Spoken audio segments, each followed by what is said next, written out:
Welcome back to the Crime Decoder, where we unravel the chilling truths behind real crimes. Today we're diving deep into a horrific tragedy that shattered the quiet town of Beason, Illinois, a case so shocking it became known as the Beason Bloodbath. Before we begin, please hit that like button, leave a comment with your thoughts, and subscribe to support our channel. Your engagement helps us bring you more gripping true crime stories. Thank you. When you think of Illinois, Chicago's towering skyline, neon signs, and bustling streets likely come to mind. But 320 kilometers south, nestled among cornfields and rolling hills, lies Beason, a tiny farming community of just 200 souls.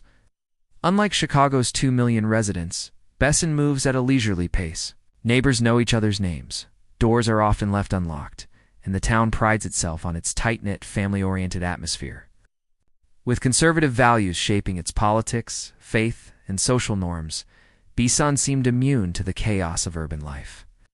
Its white picket fences and quaint Main Street felt like a shield against violence. But on September 21, 2009, this illusion of safety was brutally shattered, leaving a community reeling and a family nearly destroyed. In the late 1990s, Beason was home to Raymond Rick G., a hard-working 34-year-old determined to build a better life. Raised in nearby Lincoln, Rick grew up under the care of his mother, Judy, and stepfather, William Fatman Collar, after his biological father died in Vietnam when Rick was just 5. Starting at his stepfather's construction company in Lincoln, a 15-minute drive from Beason, Rick saved diligently to carve out his own path. His perseverance paid off when he purchased a ranch-style home on Beason's northern outskirts, complete with a detached 2-car garage, swimming pool, and sprawling farmland where he raised chickens. He founded G Construction, his own business, and to help cover the mortgage, rented a room to Ruth Ann Constant, a 27-year-old single mother with 2 young children, Justina 3 and Dylan 1. Ruth was outgoing, cheerful, and devoted to children, while Rick was kind-hearted, generous, and fiercely dedicated to his family, including his teenage daughter Nicole from a previous relationship.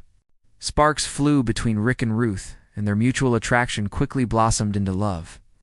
In 1997, they married, blending their families, Nicole 15, Justina 4, Dylan 2, and soon their son Austin born that year. In 1998, they welcomed a daughter, Jessica Lynn, but their joy was short-lived. Jessica was born with a severe neurological condition that confined her to a wheelchair.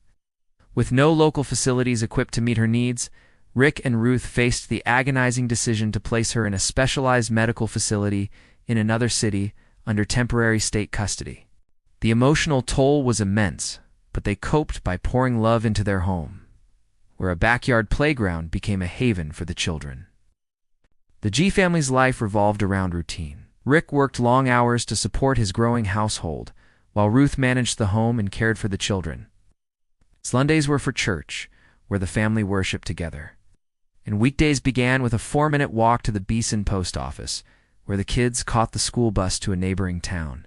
The postmaster, a fixture since 1999, watched Nicole, Justina, Dylan, and later Austin grow up, describing them as polite and well-behaved. Nicole, the eldest, was a responsible teenager, while Justina and Austin were model students. Dylan, however, stood out. His boundless energy led to frequent disciplinary issues at school, with teachers noting his inability to sit still or follow rules. Diagnosed with ADHD, Dylan's behavior worried Ruth, who struggled to manage his impulsivity.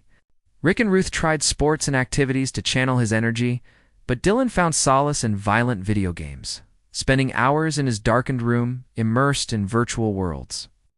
By 2000, Nicole, now 18, began dating Christopher Harris, a 21-year-old local. Their childhood romance grew serious, and they married, settling just blocks away from the G home. Soon, they welcomed a daughter, Alice, the first G grandchild. Bringing joy to Rick and Ruth, Judy and Fatman, Rick's parents, also spent time at the G home helping with Alice and the younger children. In 2006, Ruth gave birth to Tabitha, adding to the family's responsibilities. Rick's business struggled, forcing him to take on odd jobs to make ends meet. Dylan, now 11, grew more rebellious, his ADHD treatment doing little to curb his aggression. Ruth, often alone with the children, consulted doctors, fearing Dylan's behavior could escalate. Rick confided in Judy that if Dylan wasn't reined in, the family could face serious trouble. In 2009, G Construction teetered on the brink of collapse, adding financial strain to the household. Despite this, the G family remained a pillar of Beason's community, quiet, hardworking, and close-knit. On September 21, 2009, as summer gave way to crisp fall air, Beason's tranquility was shattered. That afternoon, a 10-year-old boy rode his bike to the G home to show Austin and Dylan his new ride.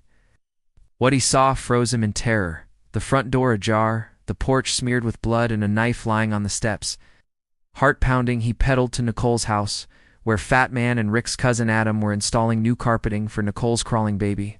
The boy's frantic shout something was wrong at the G house sent the men racing to the scene.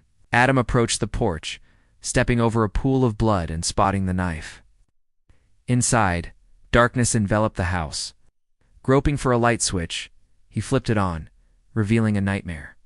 Rick, 46, lay face down in a massive pool of blood, his head crushed. Stunned, Adam stumbled outside, urging Fat Man to call 911. As Nicole arrived, her grandfather's ashen face told her something horrific had happened. She begged to enter, desperate to check on her siblings.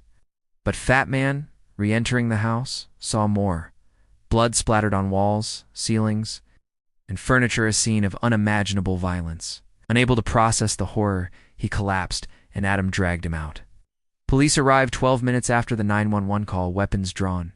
In the hallway, they confirmed Rick's death, initially suspecting a shotgun wound due to the severity of his injuries. Moving deeper, they found 14-year-old Dylan curled in a fetal position near the main bedroom, his body battered, wounds suggesting a brutal beating followed by a headshot. In the main bedroom, Ruth, 39, lay in a nightgown, half her skull missing. In the adjacent bathroom, 11-year-old Austin lay face down in his underwear, his skull fractured.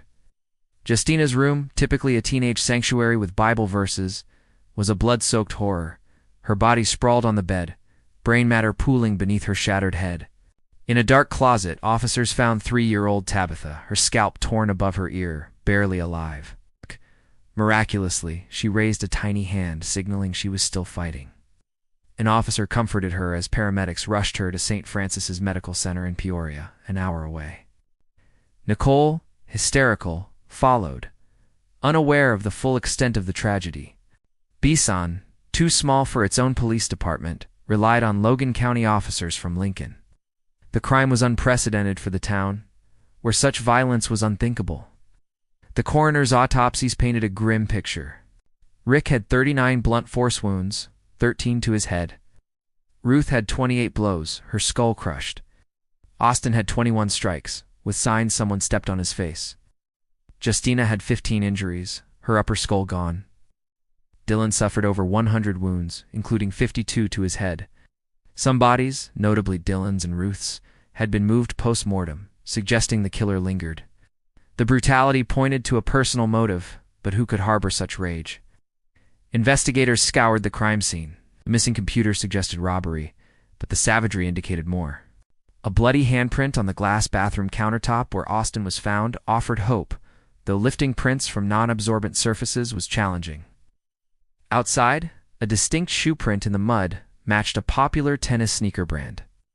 Blood on the porch hinted the killer might be injured, prompting police to check hospitals within a 300 kilometers radius and appeal for reports of anyone with unexplained cuts or bruises. No leads emerged. Nicole, shattered by grief, was questioned but could name no enemies. Her husband, Christopher Harris, a constant in the G family's life, claimed he was at a bar in Elldale, 20 minutes away, with his brother Jason on the night of the murders. Chris's minor criminal history: shoplifting, bad checks, and marijuana possession from a decade earlier raised no red flags. And neither he nor Nicole had visible injuries, though a callus on Chris's hand was noted but dismissed as work-related. On September 30th, as Nicole and Chris left Tabitha's hospital room, an officer noticed Chris's sneakers matched the brand of the crime scene shoe print. Though half a size larger, this sparked suspicion. A search of Chris's light gray pickup borrowed from Jason's girlfriend, Jennifer Ernest, revealed the G family's missing computer hidden under a tarp in Jason's backyard in Armington, 30 kilometers away. Police found a chrome weightlifting bar that could mimic the unusual exhaust pipes a neighbor, saw in a truck near the G house after midnight. A crowbar was found near a creek, and the bloody handprint was confirmed as Chris's. In early October, he was arrested for 5 murders and 1 attempted murder. Nicole, devastated, defended Chris, insisting he wasn't violent. His family echoed her, claiming he was framed. But Jason, facing charges for aiding and abetting, cracked under pressure. He revealed that on September 21st, he and Chris, intoxicated by alcohol and drugs, drove to the G home. Chris, believing Justina had flirted with him, intended to assault her. Armed with a crowbar, he entered, arguing with Rick, who refused him access to Justina. Screams and blows followed. Dylan, trying to protect his sister, was thrown out her window, but returned bleeding. To confront Chris, the teenager's bravery cost him his life as Chris chased and beat him. Chris emerged with the crowbar and computer, fearing its webcam had recorded him, discarded his blood-soaked sneakers and clothes.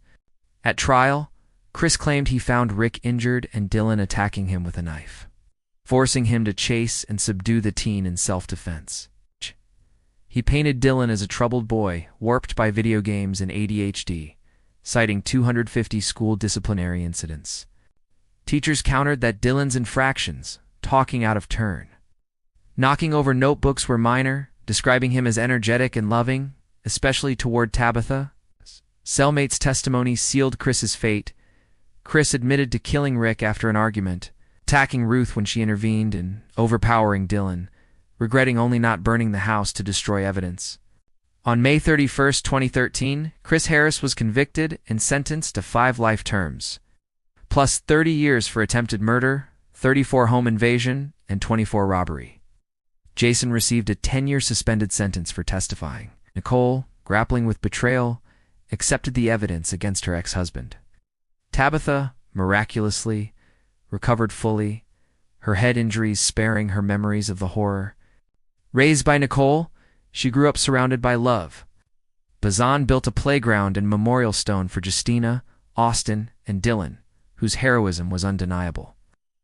In 2014, the G house was burned down with fire department approval, erasing the site of the tragedy. A documentary that year wrongly portrayed Dylan as a disturbed teen, prompting investigators to defend his bravery in an open letter.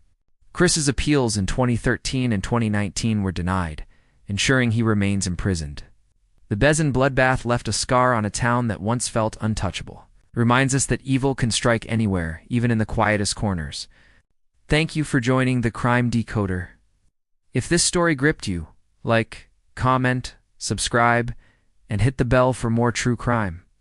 Stay vigilant, and we'll see you in the next one.